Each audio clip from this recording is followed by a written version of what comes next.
आप सही भक्तों को राधे राधे।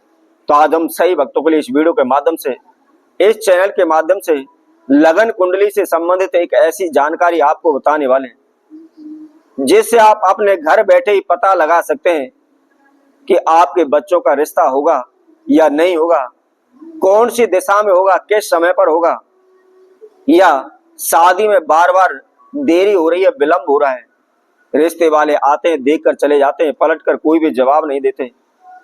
अनेकों प्रकार के हमने तंत्र मंत्र ओने टोटके भी किए, अनेकों ज्योतिषियों के पास गए, अपने बच्चों की लगन कुंडली दिखाई हुई है, जन्म पत्री दिखाई हुई है, उनके द्वारा बताए गए पूजा पाठ भी हमने करवाए, फिर भी हमारे बच्चों के रिश्ते नहीं हो पा रहे। तो कुंडली के अंदर ऐसा कौन सा दोष है जिस कारण से हमारे बच्चों के रिश्तों में रुकावटें आ रही हैं, बच्चों के रिश्ते नहीं हो पा रहे, या इसके साथ साथ हमारी किस्मत में या हमारे बच्चों के में शादी का योग है या नहीं है, उनके जीवन में शादी हो पाएगी या नहीं हो पाएगी, इसकी संपूर्ण जानकारी इस वीडियो के माध्यम से आज हम सभी को बताने वाले हैं। तो जो भी भक्तजन इस वीडियो को देख रहे हैं संपूर्ण सुने, आखिर तक आप हमारे साथ जुड़े रहें। और इसके साथ साथ जिस किसी भक्तजन ने हमारे चैनल को भी सब्सक्राइब नहीं किया है तो वह सर्वप्रथम सब्सक्राइब करें, लाइक करें, कमेंट बॉक्स में जाकर के राधे राधे अवश्य लिखें। तो जैसा कि हम समय समय पर आपको लगन कुंडली से संबंधित जानकारी आपके समक्ष रखते रहते हैं, ताकि आपको किसी भी ज्योतिषी के पास, किसी भी तांत्रिकी के पास आपको भागने की आवश्यकता ना पड़े। घर बैठे ही आप अपनी समस्याओं के बारे में समझ सकें तथा उनको दूर करने हेतु उपाय घर बैठे ही कर सकें। कहीं भी फिजूल में आपको पैसा बर्बाद करने की आवश्यकता ना पड़े। अपनी लगन कुंडली की जन्म पत्री की जानकारी घर बैठे ही आप देख सकें।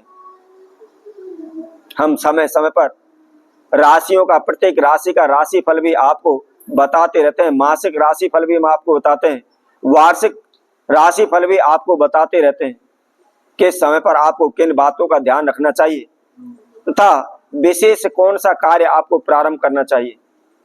तो आज हम इस चैनल के माध्यम से, इस वीडियो के माध्यम से आपको शादी के बारे में जानकारी देने वाले हैं कि आपकी शादी होगी नहीं होगी, किस समय पर होगी, कौन सी दिशा में होगी, किस कारण से शादी में देरी हो रही है। तो सर्वप्रथम मैं आपको बता देता हूं, आपको इसके अंदर आवश्यकता होगी आपकी लगन कुंडली की। आप अपनी लगन कुंडली निकाल लें।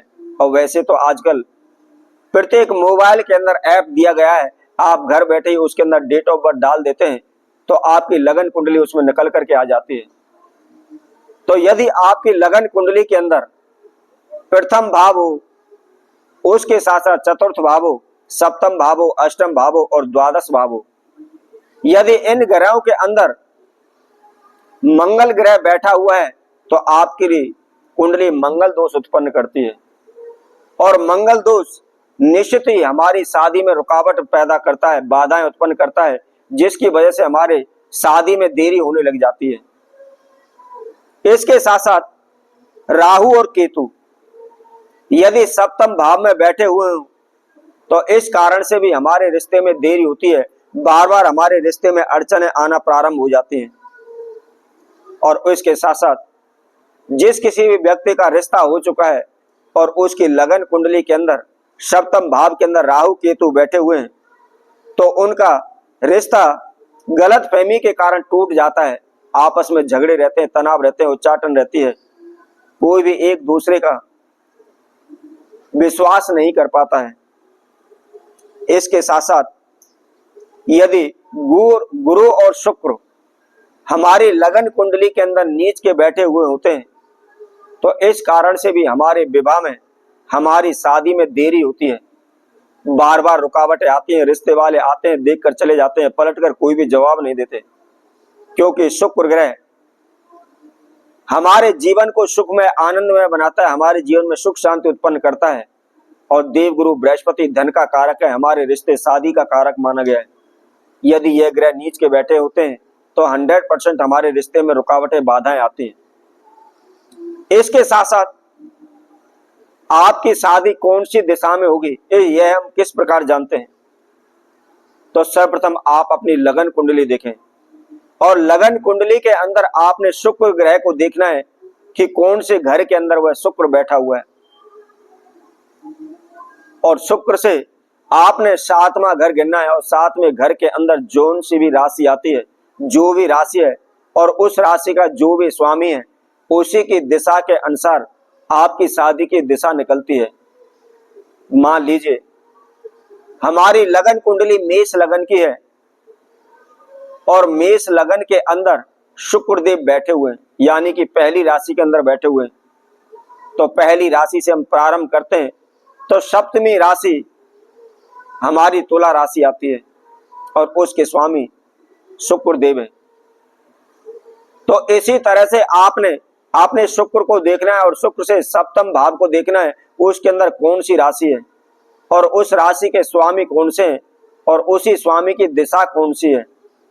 तो इसी प्रकार हम अपनी शादी की दिशा देख लेते हैं। अब इसके साथ साथ हम आपको वह योग भी बताते हैं कि आपके बच्चों का शादी हो पाएगा, रिश्ता हो पाएगा, या आजीवन वह बगैर शादी के रहेंगे। तो मैं आप सभी को बता देता हूं, यदि आपकी लगन कुंडली के अंदर पुनर्भू योग उत्पन्न हो रहा है, तो आप समझ लीजिए आपके बच्चों का रिश्ता नहीं होगा, वह हमेशा अविवाहित ही रहेंगे। और यह योग शनि और चंद्र इन दोनों की युति से मिलकर के उत्पन्न होता है। यदि यह योग आपकी किसी भी की कुंडली के अंदर है, तो आप समझ लीजिए आपका रिश्ता नहीं हो पाएगा, आजीवन आप बगैर रिश्ते के ही रहेंगे। तो आगे आने वाली वीडियो में यदि इस प्रकार का दोष उत्पन्न आपकी कुंडली के अंदर हो रहा है, या आपके रिश्ते में देरी हो रही है, तो उसके लिए आपको कौन सा उपाय करना चाहिए, कौन सी पूजा पाठ करनी चाहिए, वह जानकारी हम आपको बताएंगे। तब तक के लिए सभी भक्तों को राधे राधे।